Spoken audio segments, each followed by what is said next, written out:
Simpson. And Japan have gone absent without leave. This is Whitmore. Hall and Gale both available. It's still Whitmore. It is the Reggae Boys who take the lead.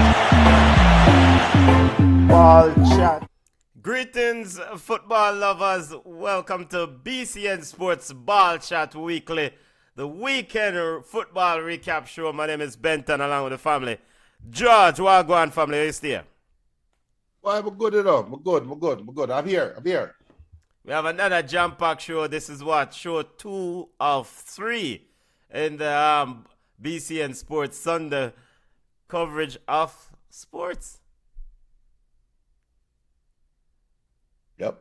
You know, so I mean, not a busy day on the BCN Sports Network. All right, boy, I think I set up something there. I was attempting to set up a punchline, but Junior, I don't know. Junior not at it today. I don't know. Maybe the Eagles are playing. Benton, look, listen. It's a teamwork thing, right? It's okay. You try to hand me the button, I drop the button. You can't blame me for look, we don't so practice the button next year. Of course you're getting blamed. You drop the button. All right, on today's show, family, let's get into it. On today's show, and again, we have like over catch alley hoop the door. On today's show, you know, and just a reminder, we're doing a watch along at 7:50 p.m. for the CPL T20 final between the Guyana Amazon Warriors and the TKR, Trinity Tobago Knight Riders. All right, now to BallChat Weekly. We have to start off the show by saluting the legendary Shelly Ann Fraser-Pryce. We'll pivot then to EPL round of focusing and discussing Man City versus Arsenal, Man United versus Chelsea for a little bit, and other major news out of the EPL. Some stories coming out of La Liga. We'll touch La Liga.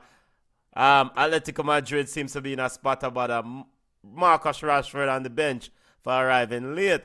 Jamaican Premier League.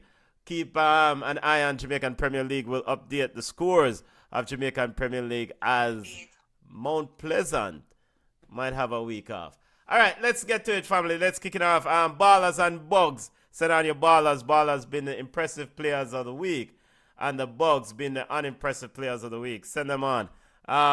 Junior, but before we get to our routine, a regular schedule show, from Wolmer's as a Wolmerian to the world, Shelly Ann Fraser-Pryce called it quit today on her professional career.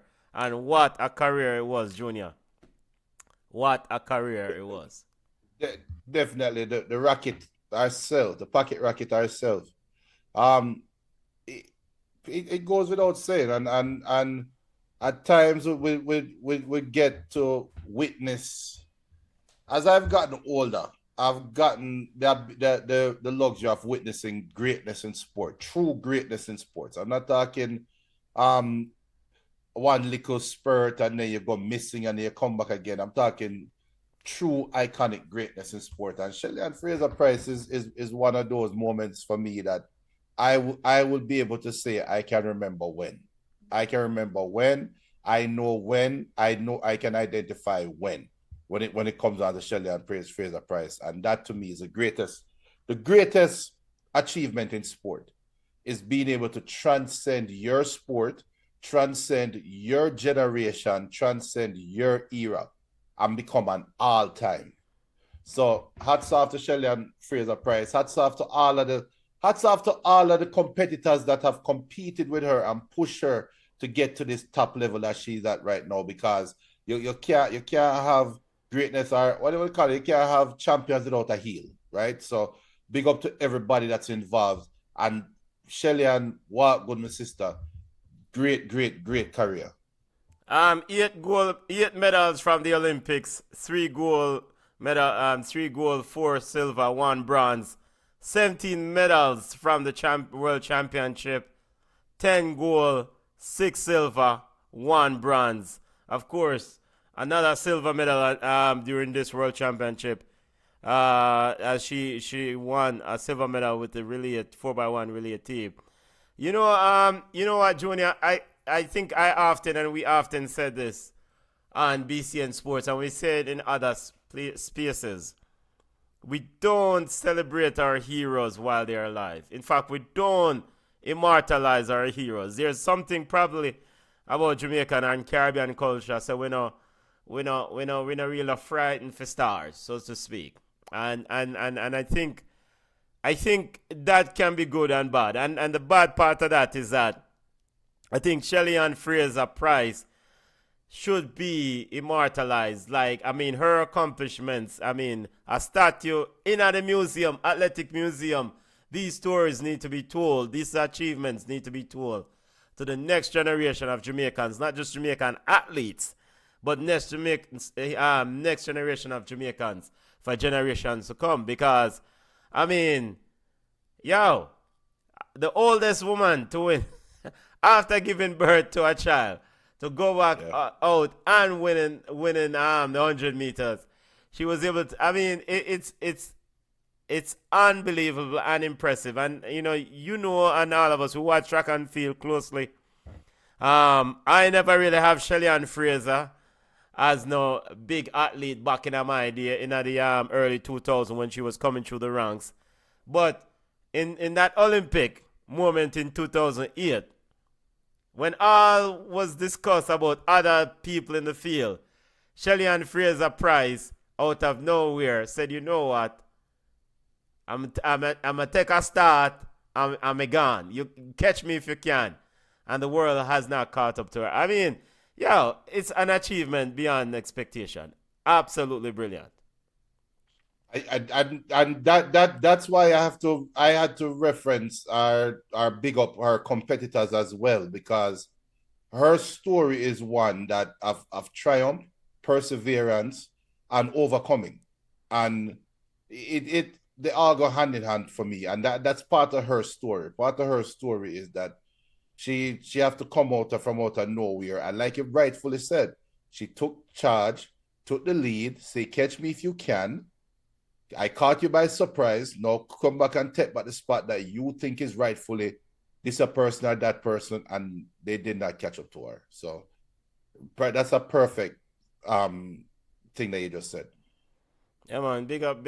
And of course she finished sixth in this women's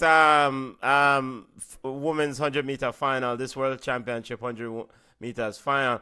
And it's the important thing is that finishing sixth to somebody 14 years her junior. The winner, Melissa Jefferson Wooden, 14 years her junior, won that title. Melissa Jefferson Wooden says Shelly Ann Fraser Price is the GOAT, the greatest of all time. Yo, big up yourself, Pocket Rocket. Big up. And, Mr. PM Brogard and Andrew Holness, we're appealing to all the politicians in Jamaica and all Jamaicans. We need to advocate for a sports museum and more sports statues, more sports monuments, telling these people's story. I mean, more Heroes Circle, Heroes Park, whatever we want to call it. We need to celebrate these stories, man. Shelly Ann Fraser Price, undoubtedly the greatest of all time. Big up yourself. What good. And me I gonna make a joke again. The only thing blemish on Shelly Ann Fraser Price resume is she's an Arsenal fan. Only blemish. Only blemish on her resume, she's an Arsenal fan. Now let's pivot to Arsenal. English Premier League football discussion. Junior, Arsenal versus Man City ended 1-1. We said that, you said, I think, it's something that we couldn't believe we are watching with our eyes. Pep Guardiola, defensive approach to this game. He admitted it. He said because of the schedule, they felt that they had to do this. Mikel Arteta, on the opposite end, says they completely dominated this team. Junior, your thoughts on the game and the post-match comments? My thoughts on the game, the bug of the week undoubtedly goes to Mikel Arteta. Your approach to the game, I think it has more has to be said about Arsenal's approach versus Man City's approach to the game. I think everybody wants to chronicle Pep Guardiola, and I think there are some people that carrying feelings against Pep Guardiola and some of the comments that he made in the past, criticizing other players. And well, no, he never criticized players, but other coaches and other systems. And I think that's a low-hanging fruit. But I think a question has to be asked of Mikel Arteta and Arsenal. If not now, when?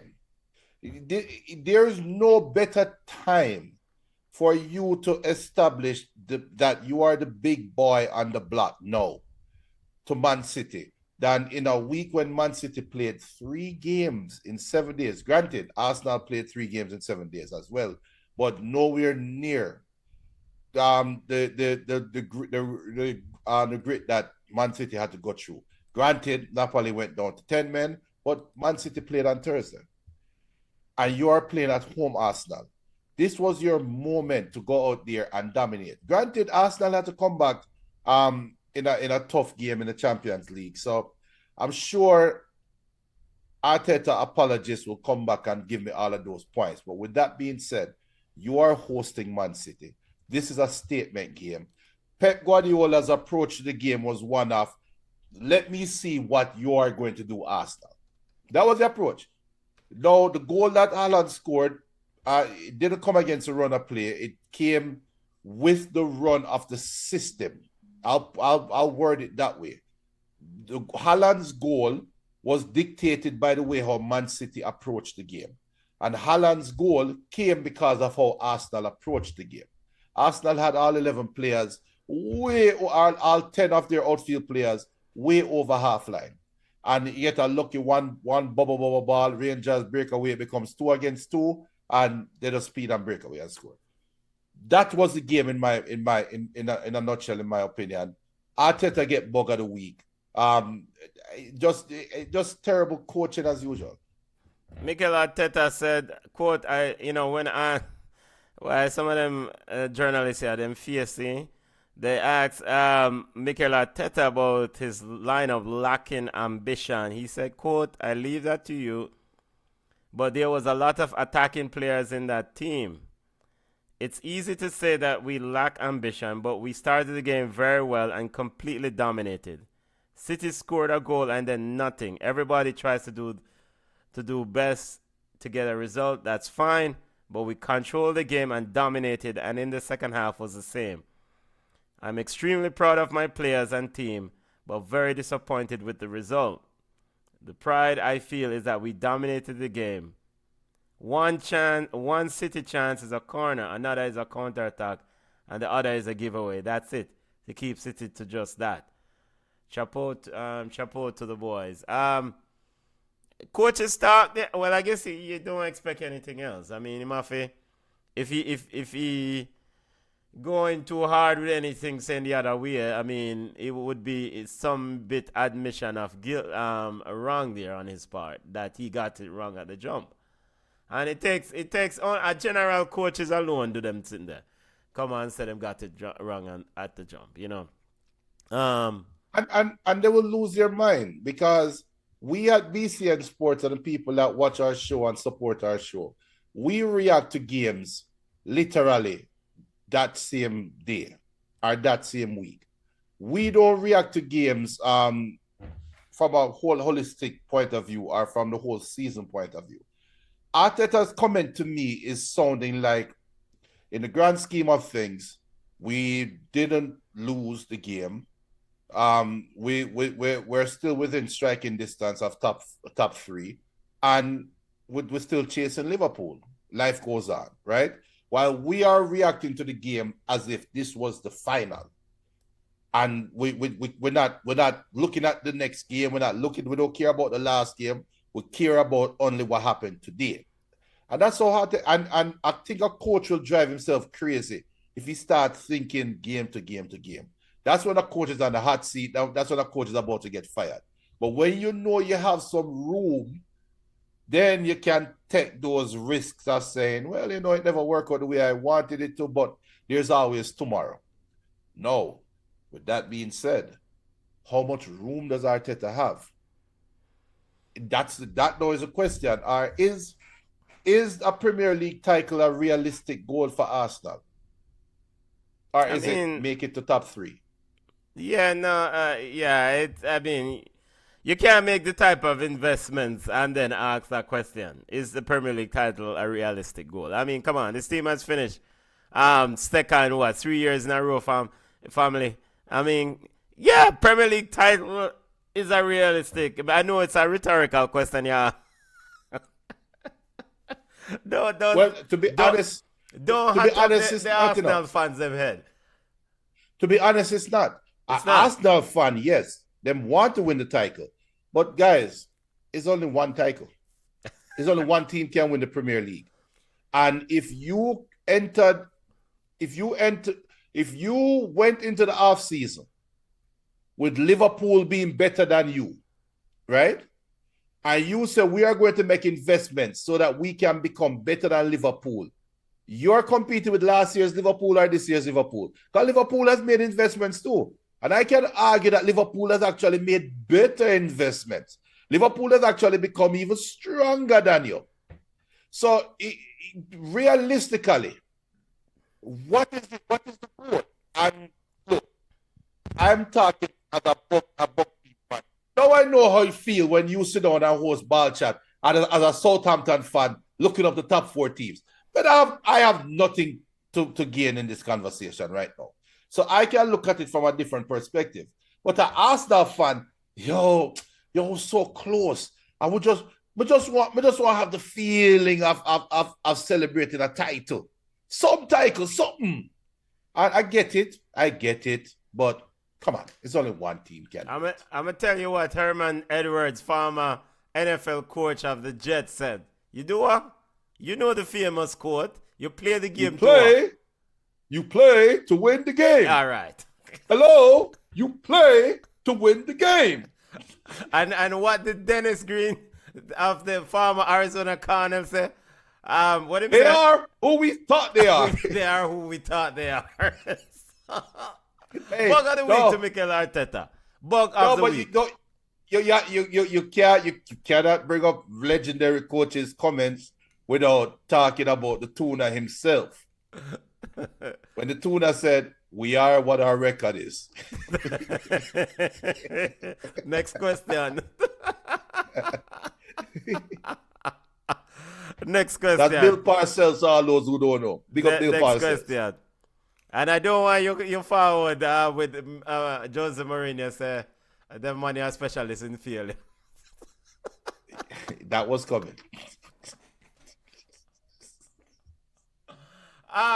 But for Arsenal, again, we can't panic, and I think something we emphasize heavily here at BCN Sports, we can't panic too early. Liverpool will hit the rough patch. I think for Arsenal, I mean, what was important out of today's game, do not lose the game. And ideally, you would have loved to win the game. And I know this is not the point that Arsenal fans would want to hear. Might know they don't want to hear that. The sentiment that you don't lose the game, but in realistic, you almost lost it. In reality, you almost lose the game. So you took a point after the coach realized that he needed to make some changes, and the changes came on and made significant impact. So all is not lost. You have more games to go. Arsenal will be all right, and I mean, if you keep winning games, you will be there around the title hunt, April, March, thereabout. Because Liverpool will not go 100% perfect. You know, they won't go perfect or unbeaten. So, but the gap will become a significant thing. And I think Pep, there was a quote that Pep, and I think it was this week. Okay, you know, sometimes they rehash some comments and quotes on Instagram, and it's not necessarily recent, but it fits with the rhetoric. But Pep did have a quote where he said that one thing that Sir Alex Ferguson told him when Pep first came to the Premier League was just try to be within striking distance by Christmas. Try to be within top 4 by Christmas. Just that. Don't worry about anything else. Just stay within range. All right. See that, and perfectly said. Cause you're going to go through the dark days of winter. And try, you know. And AFCON is coming up, so yeah, there's also that. All right, let's get to other scores today in the English Premier League. So we're going to give a bug of the week to Mikel Arteta. If you have ballers and bugs, send them on. Junior, before we leave this game, we're going to give a Rodri a ball of the week. Yes. Definitely. I mean, he makes his team a lot better, makes everything around him a lot better.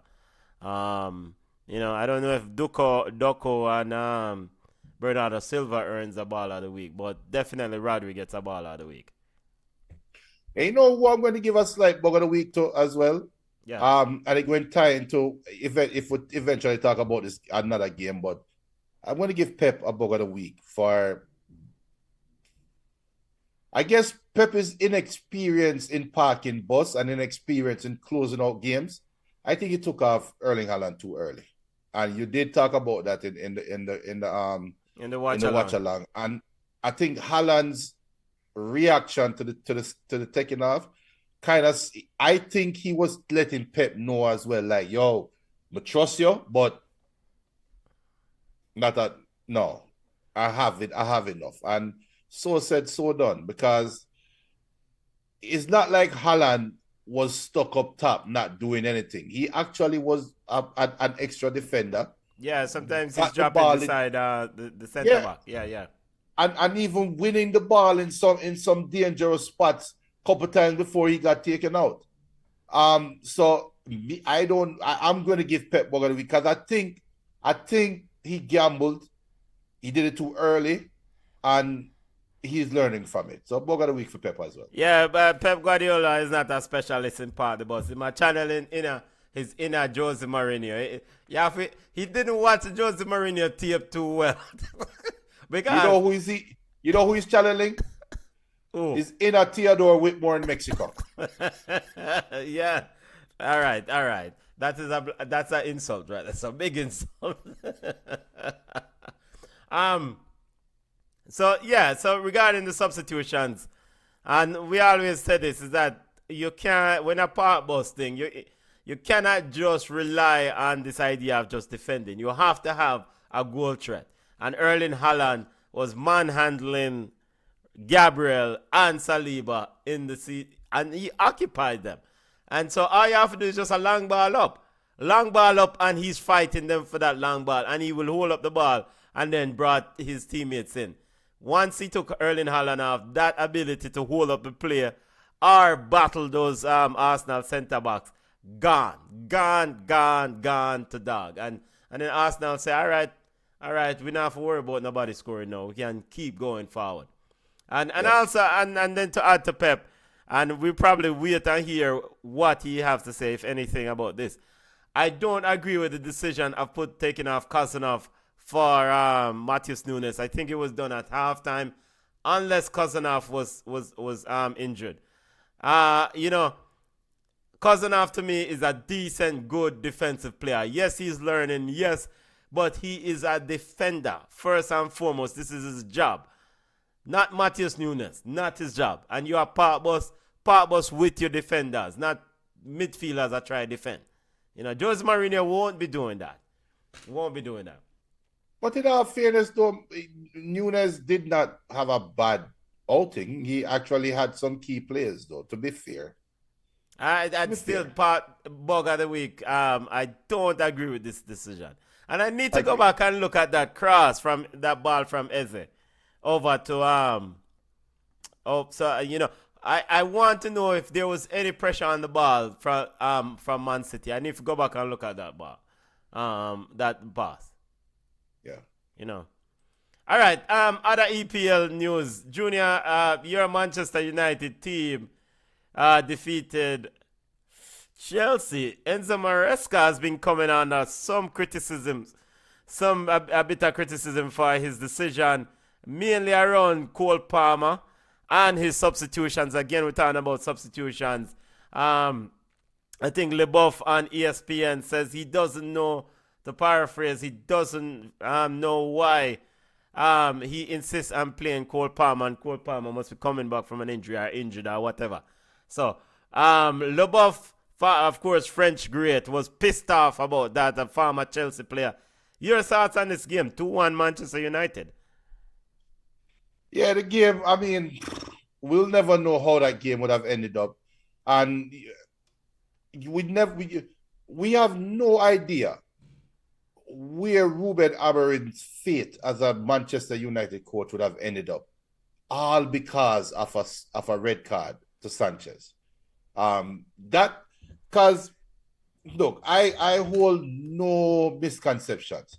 Chelsea at full strength would have supposed to beat Man U, and if Chelsea defeated Man U, we'll be talking right now about Ruben on the hot seat, how much points he's in the relegation zone, blah blah blah blah blah blah blah blah blah. It would have been a different conversation right now. So all we can talk about is that red card and what happened in that red card. And Sanchez, some people say why he didn't just make Mboma score. Now, football, there are times or moments in a game when a player have to make an instinctual decision, and normally if I could think about this scenario, I would react X. But you don't have that opportunity at that time. And especially when the ball is bouncing up right there, Sanchez really thought he could have gotten the ball first. Mboma just beat him to the ball and kicked on Mboma and get a red card. That was the game. That is the game. Casemiro got a second yellow card, and the game kind of evened out after that. Chelsea made it interesting towards the end. But that red card is the game. Now, Maresca, to me, is shown that he's not a good coach. Because you got the red card. The goalkeeper got the red card. You're down to 10 men. But guess what? Man U hasn't scored yet. It's still 0-0. And anybody that know football watching this team, those two teams playing, know that Chelsea, even with 10 men, can still be dangerous versus this Manchester United team. They are very fragile emotionally. You can still get some joy against this Man U team. So when Maresca's reaction was to take off his two wingers, he took off Esteval and Pedro Neto. And Pedro Neto. Put on a goalkeeper and put on another defender. And then 15 something minutes later, you take off Cole Palmer. Why? Because Cole Palmer is injured. Idiot. When the red card happened, take off Cole Palmer and put on the blasted goalkeeper. You don't need to change the defenders. You're already set up defensively. It's one of the dumb. And João Pedro, everybody from the Club World Cup till now, and this is why I have to hold my head, because I couldn't care any less. I'm happy Maresca is that dumb. But everybody said João Pedro is a threat playing as a number 10 versus a number 9. You are down to 10 men. Normally when a team goes down to 10 men, how do they play? What type of striker do they play, Benton? This is a rhetorical question. They play as a false 9. You have the perfect false 9. Enzo Maresca, when I saw him take off Esteval and Pedro, I said to myself, G's and Pim, just find one buck-up goal, Manu. Just give me one buck-up goal, because we win. We win. And then get the buck-up goal. I'm said, thank God. And then Bruno because Bruno goal was lucky. That was a buck-up goal for one. Bruno, why the hell is Bruno even that far? So Manu still have a lot of problems. Because Bruno should not even be that far up the field in the first place. That should have been Sesko. But Enzo Maresca, that's for the game, in my opinion. Bug of the week, Enzo Maresca. Bug of the week. People, if you're watching, wherever you're watching us, smash the like button, tell a friend about the show, subscribe to the channel. Bug of the week, Enzo Maresca. Junior, boy, I did thought to myself, what a surrender. What a surrender when you sub off both Pedro Neto and Esteval. And I thought, this is not the personality of the Maresca that demonstrates himself to be really a street fighter, a dog, a man who will punch you in your mouth in the press conference. He's very confrontational in our press conferences. And The man, he can get a red card, him goalkeeper, boom, surrender. We are going to park. We are going to try defend. This is against our bug side, against a team that is absolutely not good. So, Enzo Maresca, a bug of the week, and I probably will say this. Chelsea Football Club probably should get a bug of the week. Robert Sanchez, there has been these discussions occurring over and over throughout the transfer window, throughout the summer. Chelsea needs a goalkeeper. Robert Sanchez, in the last season, there was concerns about Robert Sanchez in the goal. He doesn't look confident. He doesn't feel comfortable in the system. But here is Chelsea Football Club starting this season again with the same brother. And you go out and sign these other players and you address the goalkeeper position. But be fair though, I don't think any goalkeeper would have made that save. Fair enough. In terms of but Robert Sanchez is not very good with I don't think he's very comfortable with this ball playing thing has been requested by this team. Right. And so anytime a ball come over for him to come out and try to clear our play from a back, he's not necessarily our pressure. There's some goalkeepers when they have a ball, our ball coming around them, they can't handle with pressure at their feet. Robert Sanchez, I don't think, at least at the current moment, and the end of last season, I don't think he has that confidence. Which then begs the question, wasn't that the reason why Pochettino signed him to be able to play this way anyway?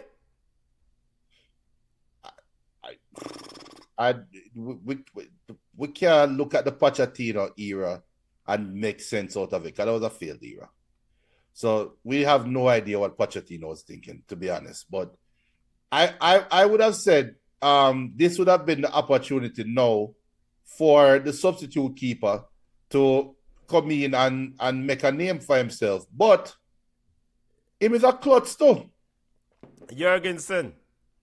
Because that second goal should have never scored. He should have went for the ball when the ball got headed up in the 6-yard box.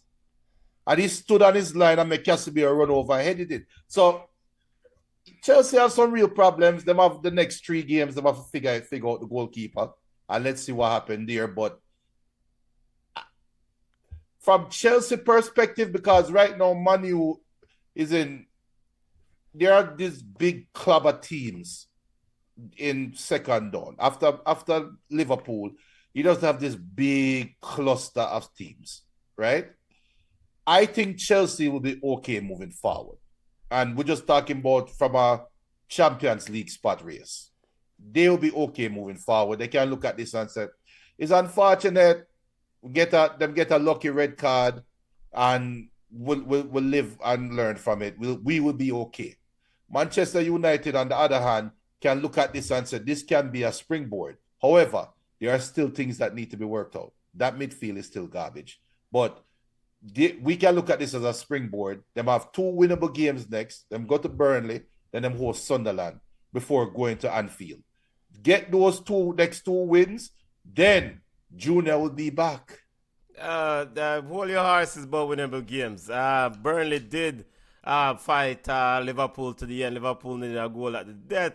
And Sunderland, Isadore, and Sunderland hot like fire. We'll get to Sunderland versus Aston Villa in a few minutes. So hold your horses there, Junior. I'll deal with teams down below. So bug of the week for Enzo Maresca. Before we leave Chelsea and then put a bow on the Premier League discussion,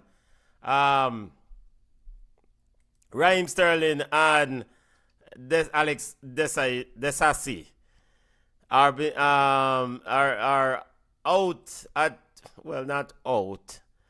They've been told to train by themselves. They now on Panfield isolated from the group.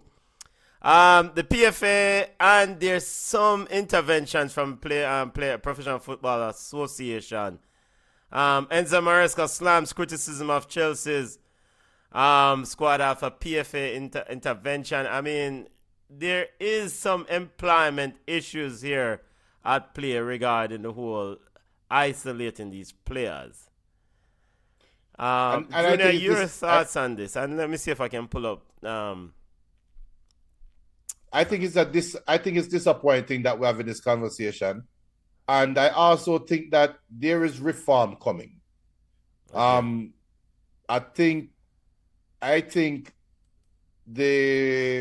and this is something I've been saying for the last couple of years, and I'm curious. I'd love to have if Bones or if you can recommend somebody, an agent, because I think the world of football agency is going to change. And the reason why I'm putting this solely on the agents is Chelsea made it clear from last year that Raheem Sterling is not a part of them plans. They made it clear. So why are people coming up a year and change later saying, oh, you're not treat Raheem Sterling right?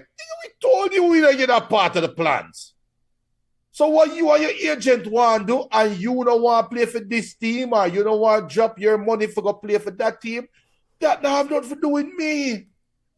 But we already make it established that you're not a part of the plans. Take for yourself. So all of this, I think there's more. I think some lines have been crossed. I think the Chelsea squad have crossed some lines. But I think there's going to be more to the story coming out. I think some things have been said that have been documented, that the player side can say this is breaking the law. But at the end of the day, we don't tell us we don't want it for the side. Move on, go, man. Enzo Maresca told Desassi and Sterling that, quote, they would try to work in through the night as fishermen. That's his real hardship.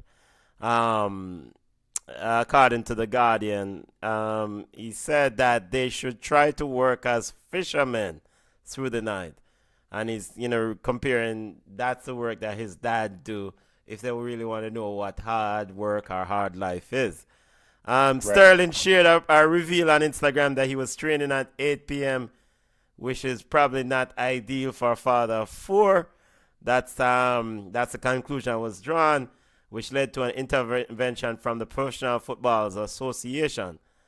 The organization has worked with Chelsea to try and arrange a more amenable, a more flexible schedule for Sterling and Desassi, which has featured lunchtime sessions with the under-21s.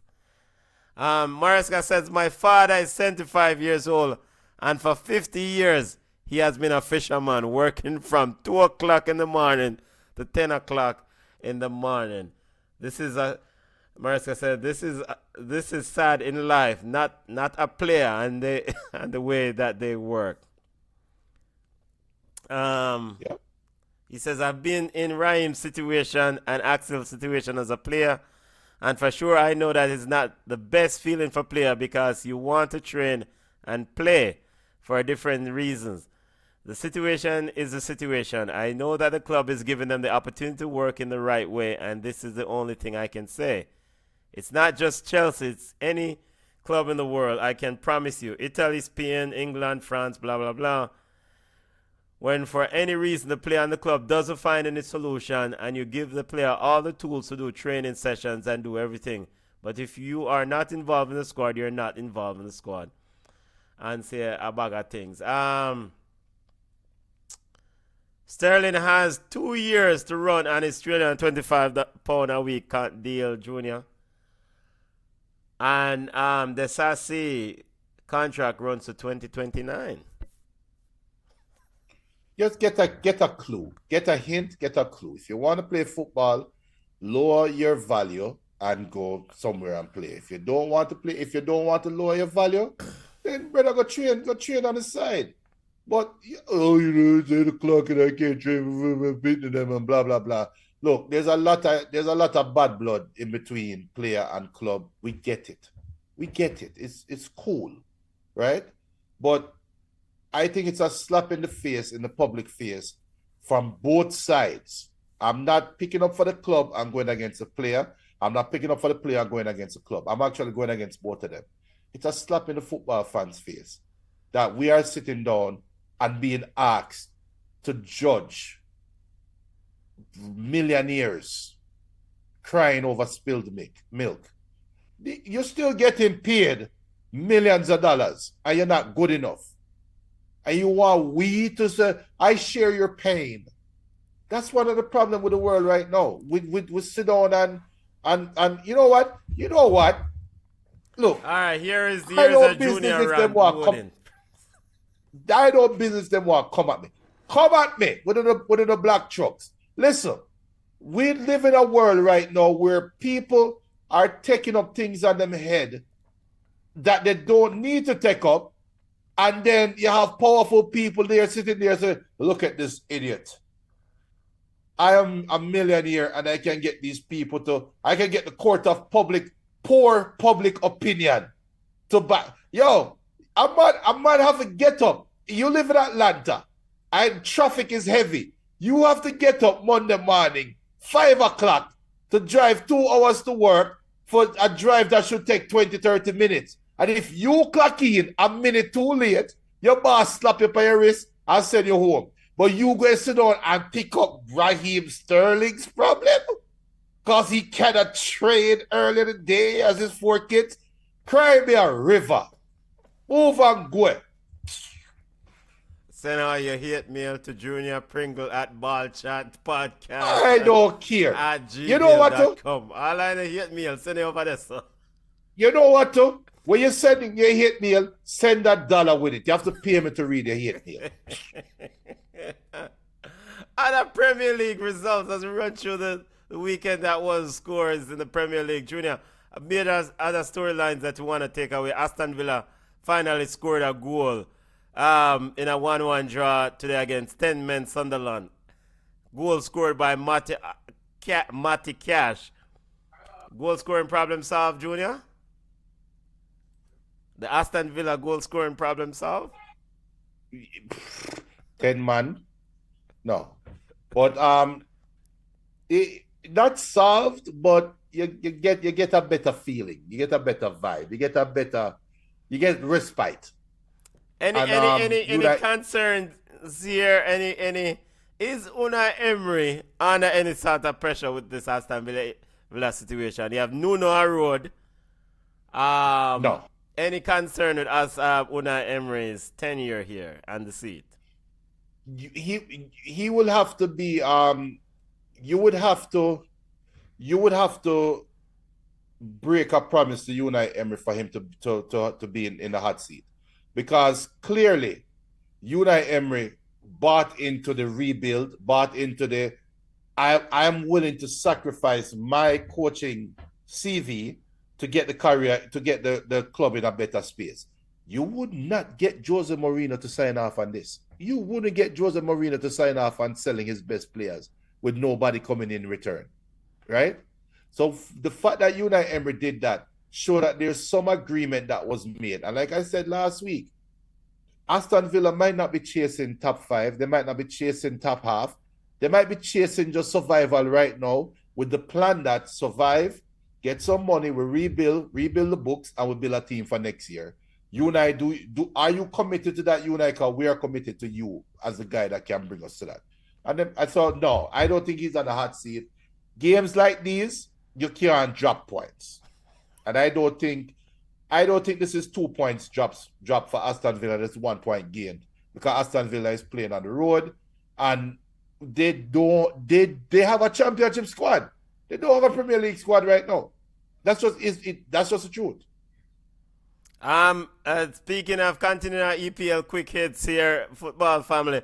And speaking of Nuno Espirito, his former team, Nottingham Forest drew with Burnley. Nottingham Forest drew 1-1 with Burnley. Ange Postecoglou said last week that he expects his system to be in place by Wednesday. The midweek game against Swansea, they suffered a defeat against Swansea in the middle of the week, Junior, and they drew Saturday to Burnley. There's a lot of pressure on Mr. Ange Postecoglou over there. A lot of self-made pressure, and good luck to him, because I still don't like the fact that the way Nuno was treated and just running. I don't like that. So No. I Someone take up crosses, Panini.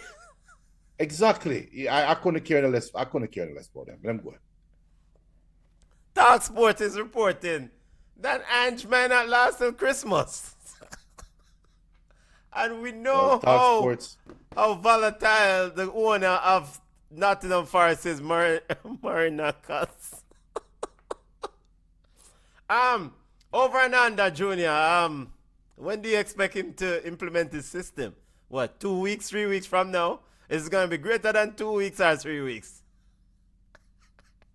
Nuno lost the job because of inconsistencies, right?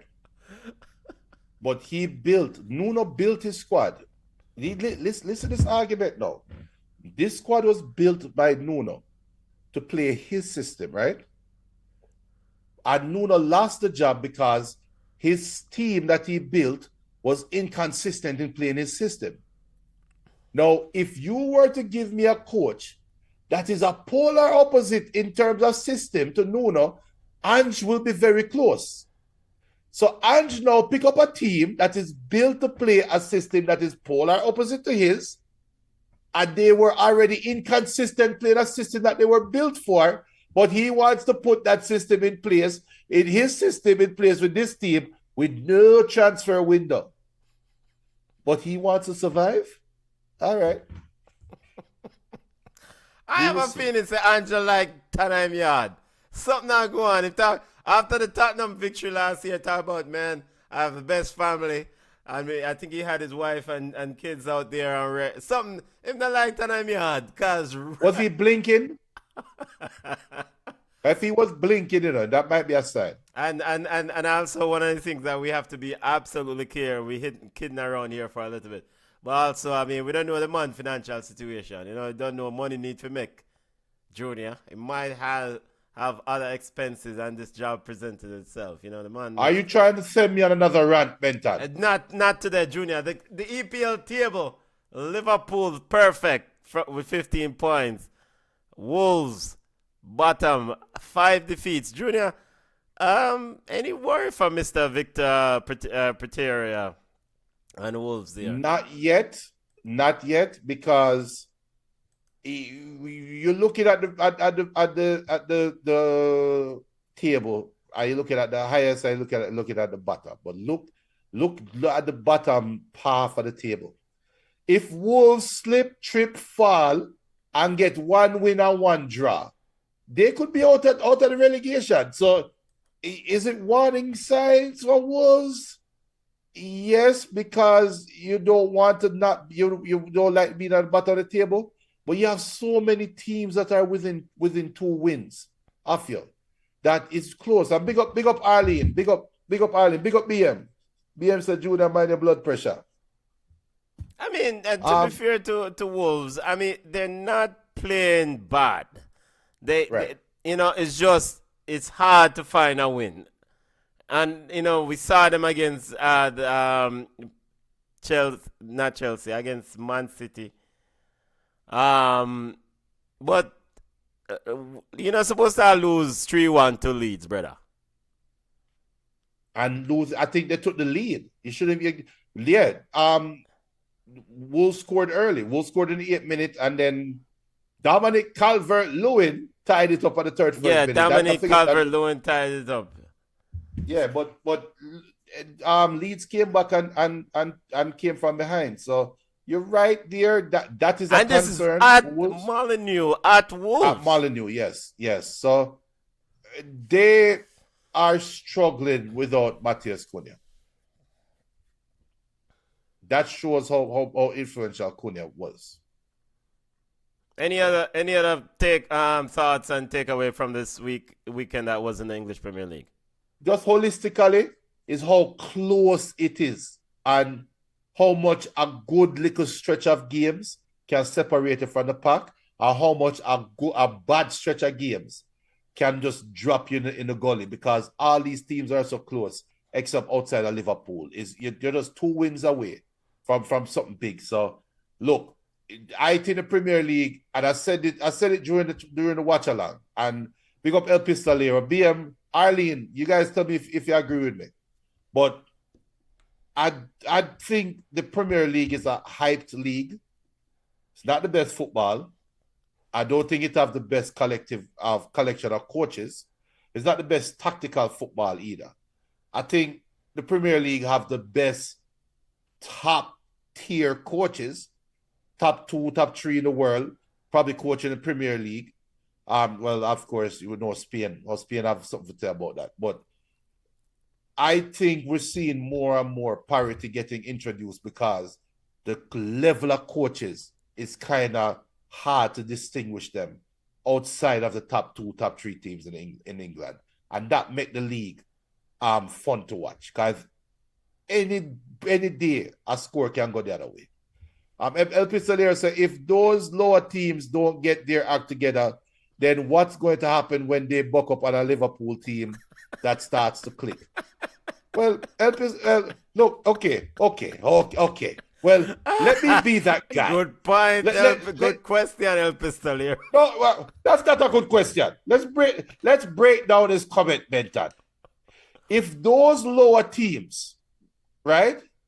When we say lower teams, for Manchester United, lower teams are teams 11 and lower, right? Yeah, and lower for half Chelsea, of the table. Lower teams is 7 and lower. For Liverpool, lower teams is the league. Liverpool is above and beyond the league. So look, everybody right now approaching Liverpool right now is going to be we're gonna lose. It's all right. We know in the Premier League, no team outside Liverpool. We know no team in the league can go undefeated. You know why? Because you have to play Liverpool. Liverpool is the great equalizer right now. Everybody guaranteed at least 1 loss, maybe 2, because you have to play Liverpool twice. So move for yourself, Pistolero. We know Liverpool is above and beyond. Come on, man. Speaking of Liverpool, before we step away from the EPL, the big transfer, Alexander Isaac. El Pistolero and Liverpool fans, early thoughts on how he's fitting into that team. How is he looking? I mean, Ekitike with a goal this weekend, along with Ryan Gravenberch. I think I saw where Virgil van Dijk or someone, I don't remember who it was, says Gravenberch is playing out of this world or something to that effect. But your thoughts on Liverpool fans, happy with Isaac that you guys so far, what you have seen? That is a question for Liverpool fans. And while they respond to that, Junior, again, the Premier League table, any other thoughts before we take ourselves from this?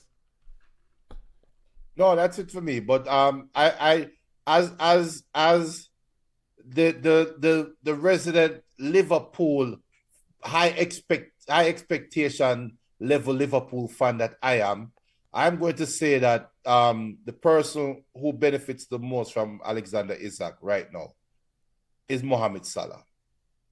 Salah seems to find himself again, and I don't think it's coincidental because Isak is there now playing. So now he has a striker, a tip of the sword that is ready for knock the ball with him. Etiquette, I like Etiquette, but he's no Alexander Isak. And we've seen him in the first couple of games of the season when he had the ball at his feet. He looks sometimes like a deer, like a young deer with the ball. It's a bum, bum, bum, bum, bum. Alexander Isak is a proper footballer. And a player like Salah, I think is enjoying his football again. And I think it's no coincidence. I am curious though to know Florian Wirtz. Now I see a post out there saying that Florian Wirtz is the new 007, the new missing man. The missing man of mystery. Florian Wirtz, 150k, whatever, 150 million. I think we'll have to ask questions about him, but we'll see. He didn't start this weekend. Let's but Yo, I mean, you guys told me that the kid will take some time, so let's see. I wasn't impressed with what I saw. He came on in the 61st minute, for Cody Gapco. But I guess we'll see how over time, when you do these big money transfers, I have these lofty expectations, so I have to just adjust my expectations. But I think in that midfield you have Ballas in McAllister, Soboslai, and Gravenberch. So you don't need Florian Wirtz to come in and try, dominate. You see what I say? There's enough coverage there so he can, sit down and watch and learn from some ballers. And Fabi Frada said that what we have seen is nothing. He's not 100% fit. Plus, he himself said his body is not up to par yet. I'm giving Isaac 3 full 90 minutes before I start to judge him. Okay, cool. I like what I'm seeing from Isaac. Him a knocking ball, and he's fitting in with the team. Connor Bradley, also good to see Connor Bradley getting back to match fitness for Liverpool Football Club. Junior, we're going to continue our football roundup. This is BallChat Weekly, BCN Sports BallChat Weekly football show. Want to get your thoughts on some things over in La Liga. More importantly, the biggest question that we have coming out of this weekend in La Liga is Atletico Madrid. I mean, poor start to the season for Cholo, Simeone, and Atletico Madrid. This is probably the worst start, I think, in his tenure. They're sitting in 12th position, 1 win. And 3 games they've dropped points against some traditionally inferior teams to this Atletico Madrid. Any concern? I mean, they drew 1-1 this weekend also. Any concern for this Atletico Madrid team and Cholo? I mean, we've always said that every coach, every manager, everyone has a lifetime of a capacity or life expectancy, so to speak. Is Cholo getting to the end of his rope here with this Atletico Madrid team? I think we've said this. We've had this conversation about 3 years ago, I think, about Cholo, and it seems like it's a cycle because he's been on this hot seat before. I don't think it has been as poor starter like you said, rightfully so, but yes, I think the alarm bells are sounding again for him, and he now has to evolve again. We've seen him evolve his tactics over time, and maybe he needs to now change again. And maybe he needs to adapt a new name and go from Cholo to Chameleon and reinvent himself again so he can survive, because he has to change. And look, if it ain't working, change it. And you should be in the top 3. Nobody's expecting Atletico Madrid to compete with Barcelona or Real Madrid, but you should be 3rd. Whether it's a distant 3rd or a close 3rd, you should be 3rd. So we will see how much rope he gets. I think he's a legend for the coach. I would consider him a legendary Atletico Madrid coach. Yeah, man. So they won't tar or feather him and throw him out. But we will see that rope getting a little bit longer or shorter for him. Yeah. I think we're going to see it, and he have the ability to change that. But we'll see how he does. And he just needs a run of games. So we'll see. They have the Madrid derby next week, so big game. And why not kind of kickstart the season by beating your rival in Real Madrid? So Atletico Madrid, perfect opportunity this coming weekend to defeat their rival and kickstart their season. At spoken home like a Barcelona fan there. And the Metropolitano, yeah? Spoken like a real Barca fan there.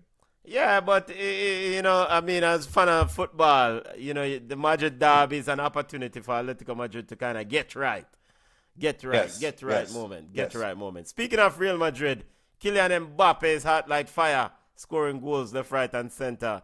A start to the season for this La Liga, Bala. Kylian Mbappe look like he's on a mission. And the thing that you see with Real Madrid, this incorporation of other Gullier in this team. Real Madrid defeated Espanyol 2-0 yesterday with goal from Militao and Kylian Mbappe, of course. Rated goal from Militao too. It's good to see Militao back in this team. He didn't start with Gulia yesterday. Mastano and Fadi Valverde, along with Tushimien in that midfield and Vinicius Jr. Junior Xabi Alonso showing different looks with this team. Jude Bellingham also came off the bench yesterday. I think he's trying to find his best 11. And I think the locker room seems to be strong enough. And you know what? Let me reword that. The league that they're playing in affords him the opportunity to be this ruthless and this heartless with his approach. Because if you win, everybody will feel good, right? And it's not like Real Madrid going to play in some games every week where they legitimately can lose the game. So any cracks will happen. Because normally, when you have a locker room and there are issues in the locker room, issues don't even become issues until you have a bad result. And then those small cracks become fissures, right? And then you have problems that brew. Because nobody going to tell me that Bellingham is cool sitting on the bench. Nobody is going to tell me that Hendrick and Rodrigo is okay, iced out of the team. And nobody's going to tell me that they don't have fans within the squad of them. So it's just a matter of time before a bad result, something happen, and you see something raise its head. But Javi is a great enough coach, manager, where he can keep all of that suppressed and keep everybody at bay. And they're playing easy enough games where no matter who you throw out there, you're going to win. So he now has the luxury of trying to find his best 11, so that when a man get vexed and want to take away himself, well, just move him on. He's 100 that we have. If you look at Real Madrid's roster right now and the players that are not playing, add up how much money that can bring in for the club in transfers. So you think Xavi will sit down there and say, I got to keep this guy happy? Hell no. When all I have to say is Jude Bellingham want to leave. Okay, 150. We'll start 150 million bid. Come. So he's all right where he is. Look, Borussia Dortmund learned something from Real Madrid here, because if your mommy and daddy can kick down a club of Germany, what if can't kick down a club of Spain? Somebody have different government. And I mean, you have, and of course, Junior, speaking about the dad's comments, Joe Bellingham, dad's comment when Joe was subbed at halftime, then sub him off over Dortmund. Halftime in a game that they are winning. Our coach, Peter Bosz or Eric Ten Hag over? No, I want to coach at Dortmund. Peter Bosz. I think it's Bosz, yeah. I don't even know. But as it pertains to Hendrick and Bellingham and Real Madrid and Rodrigo, I mean, Real Madrid is the royal whites for a reason. They are football royalty. I mean, there are a lot of teams in this thing. There are a lot of teams that their fans make nice about them are the greatest, them are the big sides and blah, blah, blah. There's really only one real big side. 15 Champions League titles to prove it. And that is Real Madrid. They sit alone. So any team, and then with all the legends that have walked through that club, these players, when you put on that shirt and you get an opportunity to join that club, you have to humble yourself. You're not bigger than a club. You can take away yourself or get let go instantly. So I think these guys, Rodrigo want to leave, can't get that money anywhere. Whatever, £300,000 a week. Jude Bellingham, yeah, he might want to play ball, but ultimately they want to win Champions League. Hendrick can't make that money anywhere else. You have to go and demonstrate so you can play consistently and score goals. So Real Madrid a big side, man. It's only party shop Barcelona you have them foolishness and now and again. But Real Madrid, Real Madrid has won 15 Champions League titles for a reason. It's not a party shop. It's well-run organization. Yep. Niko Kovac is Oh, Nico, yes, Niko Kovac is the coach over at former of Bayern Munich, and a big baller himself. Speaking of Barcelona, before we leave La Liga, a news out that Marcus Rashford came on, did quite well against Getafe, but was benched because of late arriving. I mean, maybe traffic did rough over there, Sir Junior. No, but this is what he needed. And look, because some people will lose their mind when they come on to Marcus Rashford. Marcus Rashford, the footballer, the talent, has been failed by Marcus Rashford, the person. The person Marcus Rashford has failed Marcus Rashford, the footballer, many times over. And Manchester United never offered him the environment to foster that discipline. And why are we surprised? It's not like Rashford is a 17-year-old or 18-year-old. He's a big grown man with big grown ways. You show up with one game against Newcastle, score 2 goals and feel good, and now you're just your very next opportunity you get for build momentum, you show your true colors by reaching practice late. That's who he really is. So Hansi Flick knew what he was getting himself into, and they will stamp it out of him, and Rashford will be better off for it. So Rashford, the person, has failed Rashford, the player, but Barcelona, the environment, the system is there to make sure Rashford, the player, gets what he needs. And that's all we can ask for. All right, La Liga, standing before we leave this thing. Real Madrid, perfect, just like Liverpool in the Premier League. Perfect start to the season. 5 wins on the chart, 5 victories. Girona in a miserable situation. They've taken 1 point from their 5 games.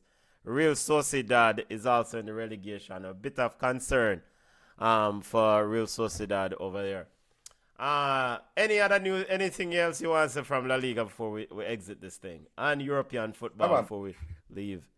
Yawd Ballas. Yawd Ballas. Yawd Ballas time. Champions League report one time. Any Champions League takeaway this week, family?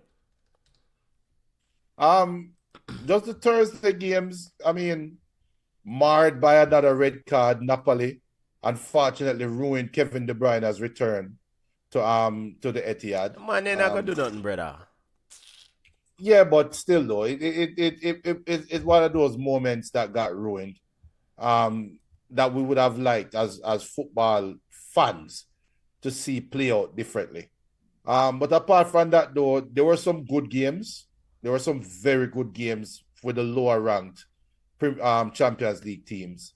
Bobo Glint and whoever did, I think they would have a 2-2 draw. It was a great game. But apart from that, those are just the usual suspects. So I don't have any major takeaways other than just the Champions League being a midweek Super League. El Pistolero said something that Thomas Frank he thinks would do well at Atletico Madrid. If Levy was still at Tottenham, there would always be a chance. Yeah, but before I say something about that, just want to remind listeners that the next match window for Champions League is Tuesday the 30th and October 1st. So next week. Yeah. But this Thomas Frank situation and Atletico Madrid, I want to say regarding Cholo. Cholo Simeone has publicly said in the past that he wants to coach Inter Milan. I mean, of course, his former club, Inter Milan. And I don't know how many years that Simeone wants will remain coaching. I mean, he's still, but Simeone, I don't know, a young boy still. We don't know. But I do envision that if he does plan to coach Inter Milan, I mean, those things, if he got started, get wheels in motion. He holds Inter Milan very closely to his heart. And Inter Milan is in a spot of bother right now with Christian Kivo. So maybe in the next 2 years, what's his space? Cholo Simeone could be lining up to start rebuilding and repairing Inter Milan. But Thomas Frank not leaving. Yeah, for the right price, anything possible, Junior. Thomas, you crazy. Spurs cannot be that. Let's not get carried away with Thomas Frank and Tottenham. They have a great start to the season. Let's see what Thomas Frank and Tottenham becomes next year. True. Before we start, elevate Thomas Frank to Atletico Madrid. Just saying. Yeah. Just saying. At least that's my thing. All right, Yawd Ballas Report, Jamaican Premier League. We have to kick it off. The Jamaican Premier League, Junior. Games concluded. Dumble Holden and Racing 0-0. Tivoli and Mullines drew 1-1. Cavalier is leading Treasure Bridge 2-1 in the 83rd minute. Portmore versus Mobile United later. For the Portmore versus Mobile United, Coach Xavier Gilbert of Mobile United spoke about a bit of concern about his team. Well, not a bit of concern. The expectations that Portmore will be very defensive, so I really want to see how his Mobile United team will play against a defensive focused team, Junior. And big up Xavier Gilbert. And I say this with the utmost respect. I mean no disrespect by it. You have some coaches that like to talk up, and in a sense, but I have no better way to say. Xavier Gilbert talks some foolishness sometimes that has nothing to do with his plans in the game or with his tactics. He's just giving an interview for giving an interview's sake and just saying some crap. Montego Bay United, they are top of the league right now. They are about to play against Portmore, who is fourth in the league. This is at almost top of the table clash. This is just a poor attempt by Xavier, in my opinion, to play mind games. And maybe, all right. And maybe, let me get the direct quote here from Xavier Gilbert. Maybe I'm misrepresenting what he said. No, he didn't. He said, quote, Sunday's encounter against Portmore is going to be extremely tough. They are a quality bunch. They are always working hard defensively and are always on the meaner side of things. Of course, this is Rudolph Austin's Portmore United.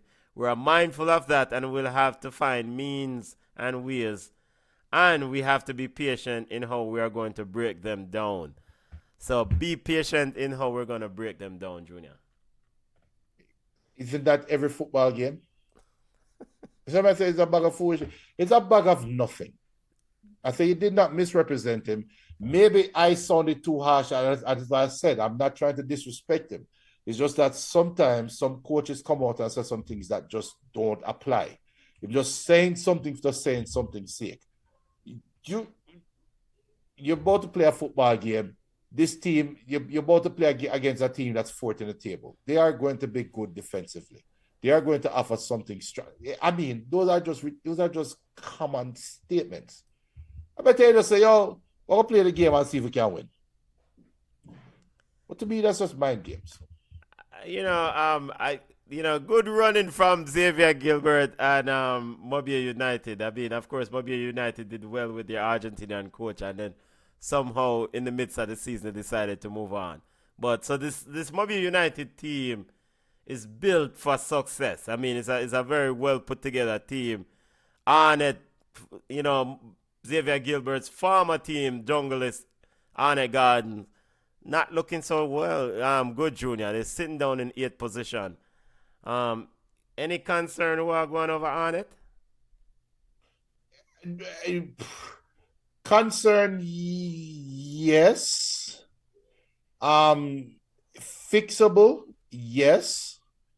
Them have a big game against Waterhouse. This is a huge game, and if they come out victors, And this actually goes for both teams because the concerns that you have for Arnett, you can share the same concerns for Waterhouse as well. So this is a game that might end up just being a team draw. But if a team can come out on top, the winner going to come out feeling like, okay, we had a rough first 4 or 5 games of the season.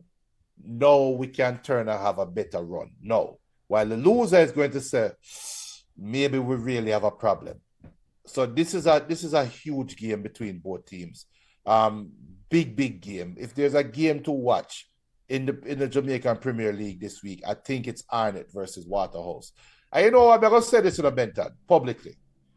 I think the organizers behind JPL are the streaming company. We don't need to link BCN and let us provide some wall-to-wall coverage of JPL, man, because we have the ability to do it. So we're gonna reach out, but the powers to be reach out to men and say, yo, there's some partnership that can happen here. We will provide in-depth analysis. Racing draw today is this a turn for racing? Because racing started out like bats out of hell, and then them draw with Dunbar Holding. Is this the turn? What heap of things to talk about, man? What heap of things to talk about. As there you have it, family. Junior laying down offers for JPL.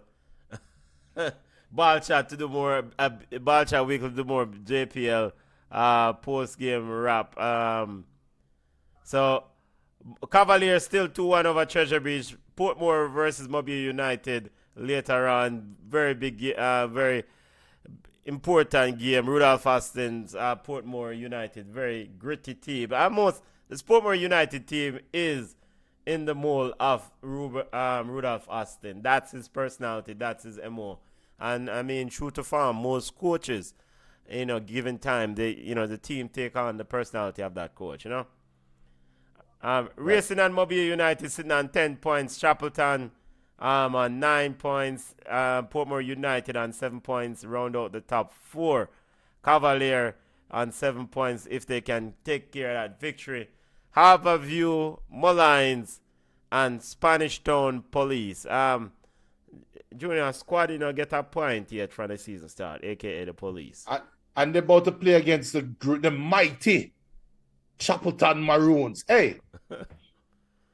Squaddy don't get. I mean, I know there was some concerns there, or some issues regarding Bradley Stewart. Of course, I think former coach of JC, Bradley Stewart, a big coach, a reputable name, a reputable man in the space regarding his license to coach or his in the Jamaica Premier League, but. I don't know if this have any impact on Squaddy, but Squaddy does not don't look like they belong, aka Police. Don't look like they belong in the Premier League, Jonah. 4 games in. A little early, because we don't want Bradley Stewart bud me out. Because we know say we know him have a short fuse, but well, not short fuse, but we know. But it don't look good. It don't look good. You can't have 4 games, 4 losses, non-competitive at that. It's going to be a rush, but thankfully they have Mullines there with them, also with just 3 points. So yeah, you can't watch Mullines. This is a regular thing, rather. Mullines normally just stay around. 13th? A regular thing this for Mullines, and then them play some soft seat. Then play Harborview and get a few points, and then then beat Harborview and get a few points and jump up and stay in the league. So Squaddy, Police, can't watch Spanish Town Police. Can't watch keeping an eye on Mullines. Don't put on no pattern and align with this team. Mullines built for this. I missed a comment from BM. BM says Manchester United homegrown players have a problem with discipline. Rashford, Mason Greenwood, Pogba, and Ravel Morrison, to name a few. They're all black, unfortunately. Go ahead. Said, I don't know if Ravel is, Junior. He also said the youngsters are hyped too early and get too much pampering. I agree. I'm big up Amir. Amir say, yo, what's up? Amir ready for the CPL T20 final, coming up in an hour and a half. In fact, we need to get off the show right now. We need to wrap up BallChat Weekly because we have another show at 7:50 CPL final. Some of us need to take a rest before that game. We need to take a rest before that game. Big games. But just to update Yawd Ballas, Jamaican football fans, Trivante Stewart did score for the Israeli side to the Maccabi Haifa. Junior Trivante Stewart seems to be enjoying himself over there in Israel, family. Yeah, and we just need him. We just need him to keep scoring, keep playing. Actually, we need to keep playing, and that's the most important thing right now. Keep playing for our young players. Yeah, man, Trivante Stewart with another goal. Houston also update football family on Rebecca Spencer, Reggae Girls' #1 goalkeeper. She joined Chelsea Football Club from Tottenham. That's something that we didn't let the family know. So Rebecca Spencer is now at Chelsea, former Tottenham player. Junior, she won't be getting many minutes. No, part of Chelsea Football Club. When she was at Tottenham, she was a starting goalkeeper for a while. I mean, well, as long as I can remember. I know there were some games last year where she had to rub the bench. Becca Spencer will remain at Chelsea after making her loan move permanent. Junior, any concern there from the Reggae Girls' perspective? This is the #1 goalkeeper for the Reggae Girls. Around bench. She's 34 years old, Benton. Yeah, a goalkeeper, brother. At some point, which goalkeeper? At some point, we have to move on. It's a goalkeeper. 34 years shouldn't be a problem for a goalkeeper. Look, I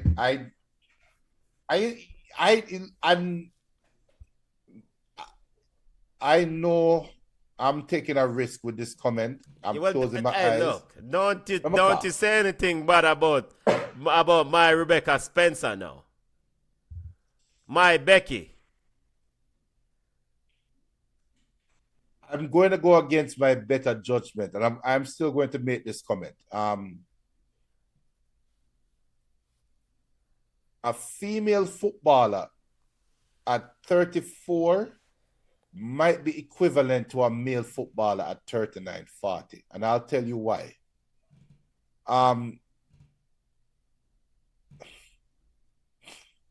Junior, she a goalkeeper.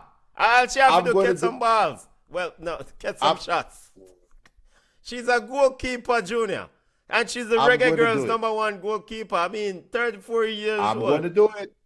I'm going to do it. No, Junior, don't do it. Do not do it. Rebecca Spencer. I'm going to do it. Reggae Girls' #1 is fine. I'm going to do it. What if she wants to have kids? She's 34 with no children right now. Yeah, man. I mean, she have 2 more years to play, probably professionally. Okay. If she cannot be considered Reggae Girls #1 if she only have 2 more years to play. We should be looking to move on. Well, them have backup goalkeepers that have played in games, but she is still the #1. Right. I mean, she's still the #1, and if she want to have children, I mean, I don't know, but let's see. Good luck to Rebecca Spencer. For the record, I'm not pushing that on her. I'm not wishing that on her. It's real life. Right? Yeah. I mean, and man, we have big man and we have big people. We have an adult conversation. It's part of life. We have big man, we have big people. Yeah, but we have small-minded people that comb the internet for comments like I just people can't go chuck off. Them can't go chuck off. All right. A big people conversation. It's a legitimate question to ask. It's something that women's football also have to think about, and they have been thinking about it because women do carry the pitney, women do childbearing, and women do needs time to recover once them have Pitney. I mean, it's a part of their profession. It's part of the thing. So, I mean, we just talk about the GOAT, Shelly Ann Fraser-Pryce, how she gave birth to Zion, her son, and then returned to track and field. But it wasn't immediate. So it's part of the thing. And we love the woman them for doing it. Right. So. Yep. Yeah, man. BM says Trivante Stewart can score all he wants. Jamaica won't call him. Can we have the white boy now? They will always pick Brown man over him. Even Bose and Warner Brown got picked over. Yeah, that is a factual statement. I mean, Trivante Stewart can do all he wants, but this is development for Trivante Stewart. We appeal to Trivante Stewart, Corey Bennett, and all them youth there. Continue to do your work. Continue to be productive. Continue to score your goals. Elevate yourself. Make your money. Take care of yourself and the family. Reggae boys is reggae boys. Them can do whatever them want. Steve McLaren, I run down wife beater, woman beater, brown man, foreign man. Don't really worry about your thing. Just do your thing. Allegedly, woman. Hold on. But finally, let me clear it up though. Allegedly. I'm Jamaican, and this show is a Caribbean-based football/sports show. So we will say some things and do some things that fits our Caribbean rhetoric and lingo. I know what do you name Castle? What name? Which you that? The brown man. Kadamari. Kadamari. Yeah. I know Kadamari is not white. Let me just put it out there from now. He is mixed. His daddy is a black man. And I think his daddy is big in the US soccer, something, you know. And Junior, you're sending me a layup here, you know. You're sending me a layup or a slam dunk or whatever you want to call it, you know. Because we know Jamaican men who the tailor fit suit thing there, you know. We know Jamaican men sometimes hold the tailor fit suit. And I don't want to say it. I mean, the Jamaican audience will know what I'm talking about. So Junior cannot come around here and talk about the man daddy is this or the man that. So the tailor fit, we all went to tailors growing up in Jamaica when them cut the suit for and that certain part of the suit. That part where you push your hands through and, you know, it's like a jacket and them thing there. When the CPL starts at 8 p.m. Eastern time, I'm here. We kick off at 7:50 p.m. So football show right now. It's just all about football. So Junior, continue on what you said. And for all those who didn't know, Bailey's father, Danny Kadimatari, is a former Everton footballer. Okay. Yeah, he played in Everton. And he does look like him. He does. Danny does look like the son. This is a split. I saw him because Danny made a comment on X when his son scored, and yeah, he does look like him. Danny, yeah. All right, Junior has gone to the tailor and said the measurement cut and fit. BM says those are the views of Benton and not BallChat. Exactly. That not BallChat, not BCN Sports. Definitely. But clearly we have other issues regarding if players are performing in their respective league, and we don't want to get off on a tangent. BM definitely highlight a big problem in Jamaican football where Trivante Stewart and others have scored and performed consistently and they don't get the call up. So what else would we say? We must have something else. Brown man then what else? The coach have not said nothing else, so we have to say something. Come on. And then the coach said we all start a pluckery.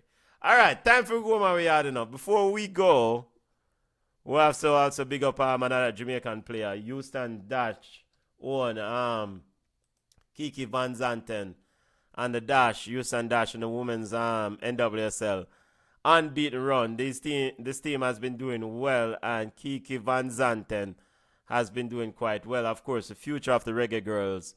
I think she had scored 2 or 3 goals, but been an integral part of this whole Houston Dash success so far this season. Looking forward to see Kiki Van Zanten rolling out for the Reggae Girls later on this year, I think, or next year when they have games coming up. I think in October when they have games coming up. So Kiki Van Zanten and football family, if you have access or the ability to watch NWSL, check out the Houston Dash and Kiki Van Zanten. She's been playing some excellent football. Reggae girl, doing her thing. Junior, I that, you know. Well, you know what? We have schoolboy football report. Maybe go over Issa and see if we can get the score then before we take ourselves. Any thoughts, Junior? Any comments on No, I think we've already buried ourselves enough.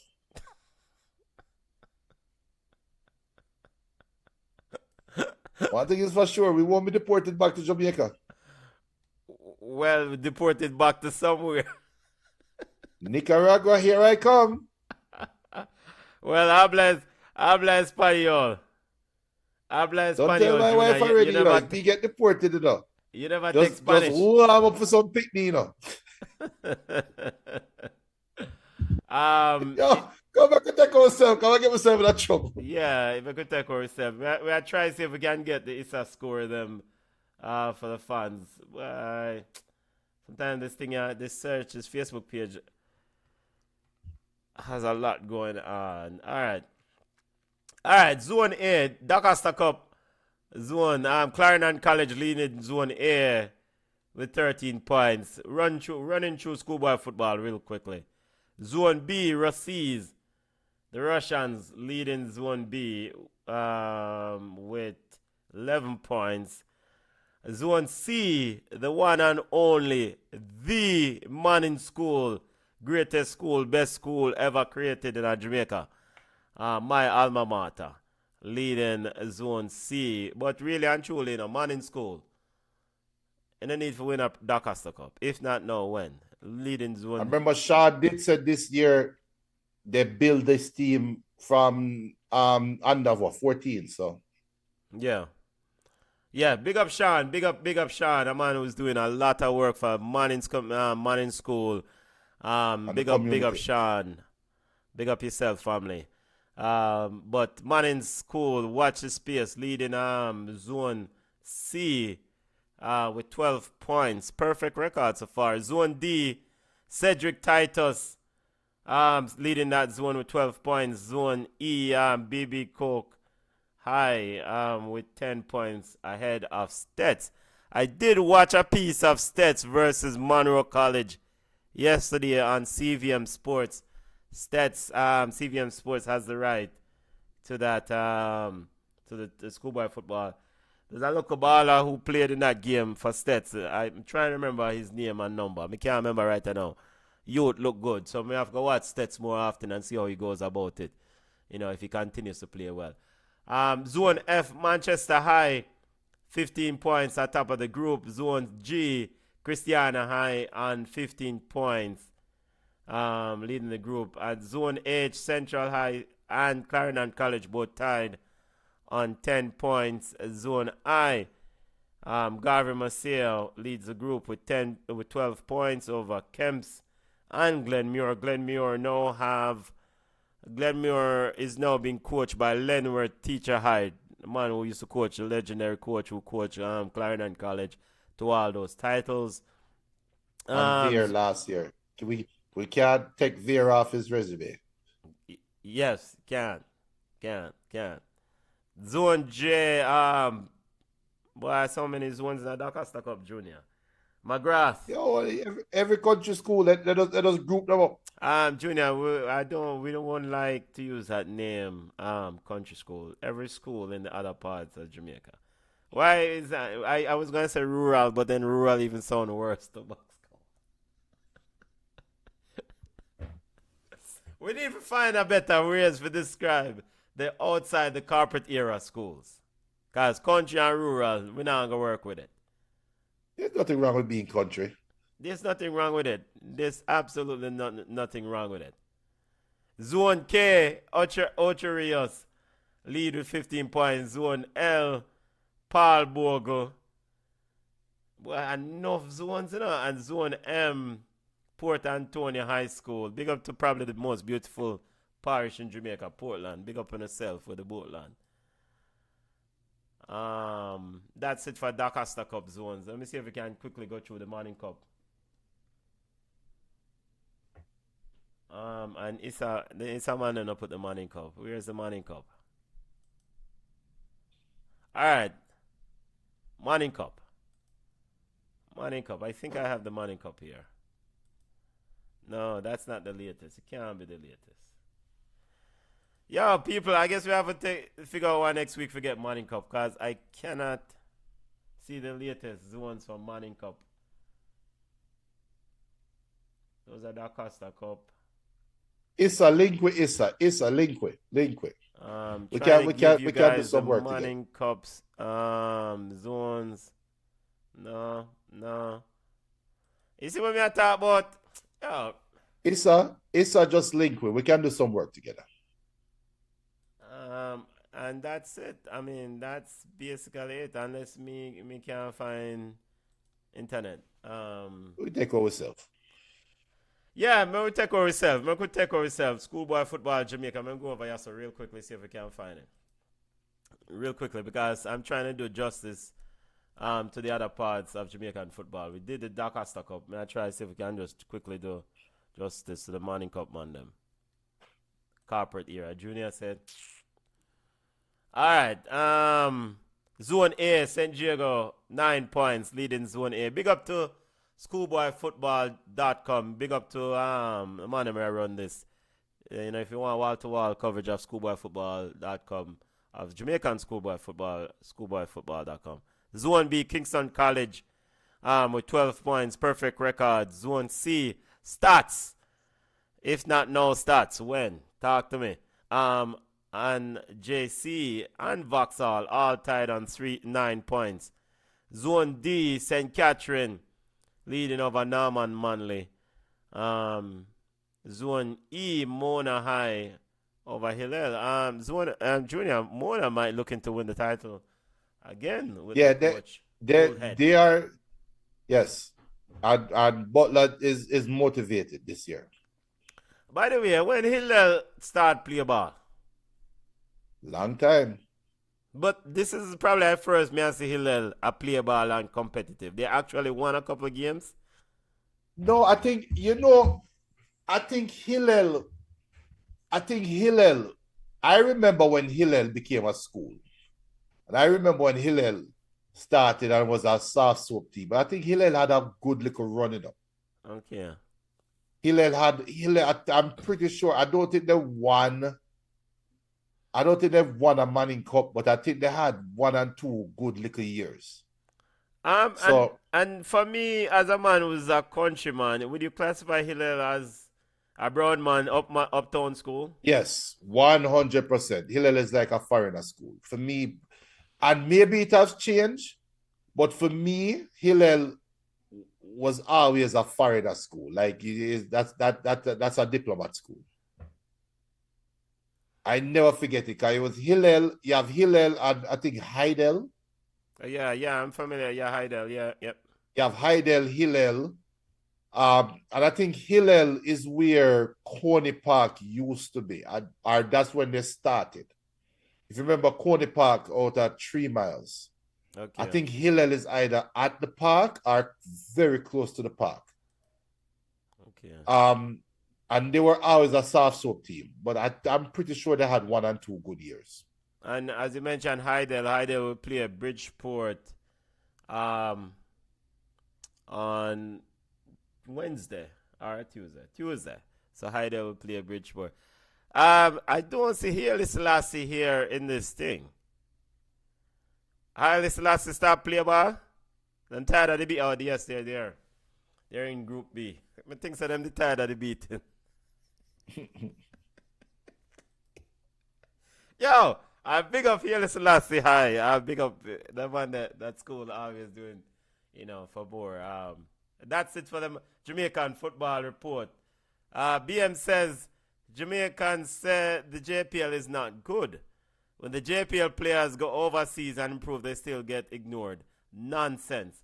100% agree with BM. 100%.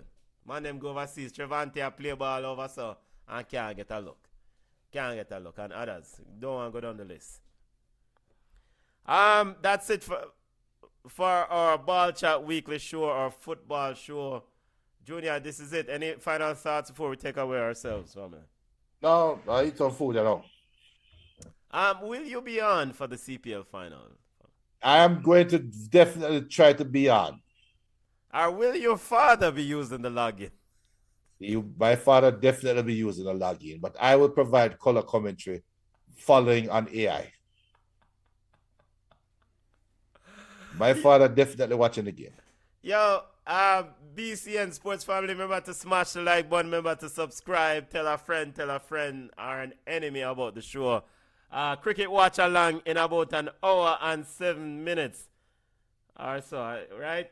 Yeah, at 7:50. CPL final. We're going to eat some food and chill out for a little bit. Look more, family. Walk good. Have a great week. We're going to Yawd. All right.